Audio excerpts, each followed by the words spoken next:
খারাপ সময়টা হয়তো অতীত হয়ে যায়, কিন্তু মানুষের খারাপ ব্যবহারটা কখনো অতীত হয়ে যায় না। শুধু নিজে থেকে কথা বলা বন্ধ করে দেখো, দেখবে অনেক আপনজন বড় হয়ে যাবে। আসলে কেউ আপন হয় না। যারা তোমার ক্ষতি চায় তাদের আঘাত করবে না, তাদের সামনে একটু হাসি মুখে বাঁচবে। দেখবে তুমি আঘাত করলে যা কষ্ট পেত, ওরা তার থেকেও বেশি কষ্ট পাবে।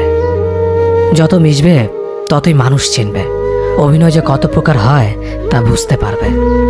সবাইকে তোমার সত্যতা জানানোর দরকার নেই, যে যা ভাবে তা নিয়ে সমালোচনা করতে দাও। বেঈমান মানুষগুলো কখনো অপরিচিত মানুষ হয় না, খুব কাছের মানুষগুলোই বেঈমান হয়। মানুষ চেনা শুরু করলে এমনিতেই বন্ধুর সংখ্যা কমে যাবে, এটাই বাস্তব। 3টি কথা মনে রাখবেন: যে তোমাকে সাহায্য করে তাকে কখনো ভুলে যেও না, যে তোমাকে ভালোবাসে তাকে কখনো ঘৃণা করো না, যে তোমাকে বিশ্বাস করে তাকে কখনো ঠকিও না। ধোঁকা একজনেই দেয়, কিন্তু বিশ্বাস সবার উপর থেকে উঠে যায়।